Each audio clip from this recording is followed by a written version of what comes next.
Hey guys, today I want to share a verse with you from Psalm 55, 16 and 17.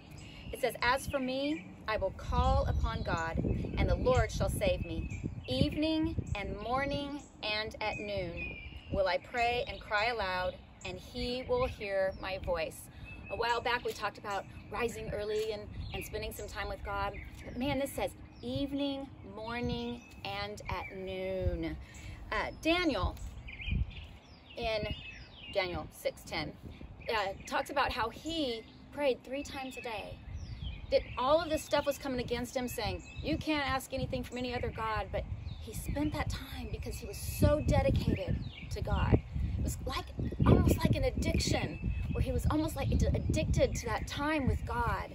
We'll talk more about that in a minute, but when you are passionate about something and you think about that all the time, you plan for it, you prepare for it, you take time for it.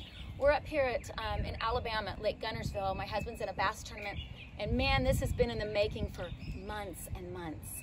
They have taken time to plan and prepare. They have got everything ready. The boats are ready. The baits are ready. Their fishing rods. They've got new string on the new line on those reels. They have prepared because this was something that they really were involved in and really dedicated toward. That's the way our hearts should be with God. We should be so dedicated that we're taking that time to think about him, to talk with him, to see what he's saying to us in his word. We're spending time with him, evening, morning, and at noon. There's another verse that is found in Ephesians 6:18. It says, praying always with all prayer and supplication.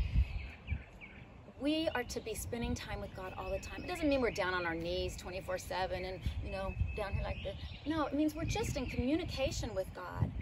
Any good relationship is based on communication.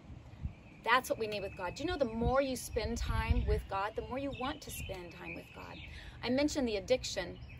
People that have addictions to maybe alcohol or drugs or, I don't know, anything, shopping, the more you're involved in that, the more you want that.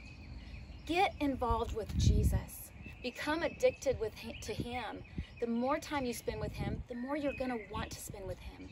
The more time you spend with him, the more peace you have, the more joy you have, the more those other addictions go away, because you are spending time with somebody that those other addictions are a temporal fix. They temporarily make you feel like things are okay. Jesus is your eternal fix. He's got you. He takes time for you. It's time for us to take time for him. I don't want to go a day. I can't go a day without spending time with him. I get grumpy. I start thinking, me. I start thinking about all the things that I want to do, all the things that please me. When I spend time with him, I think about other people.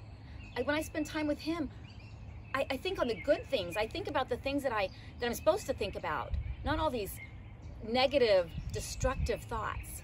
When I spend time with him, I feel complete and I'm whole. And the more time I spend with him, the more time I want to spend with him. I don't even want to go an hour. I don't want to go any time at all without spending time with him. If you would take time this week to spend time with him every single day, evening, morning, and at noon, you will find those things that are pulling you away from God, those sins that bind you up, those chains will be broken when you spend time communicating with your Maker. In Psalm 34:1, it says, I will bless the Lord at all times. His praise shall continually be in my mouth. We can get to that point. We can get to that point when a circumstance arises. When it talks about the armor, okay, let me finish that sentence. When the circumstances arise, you will be prepared.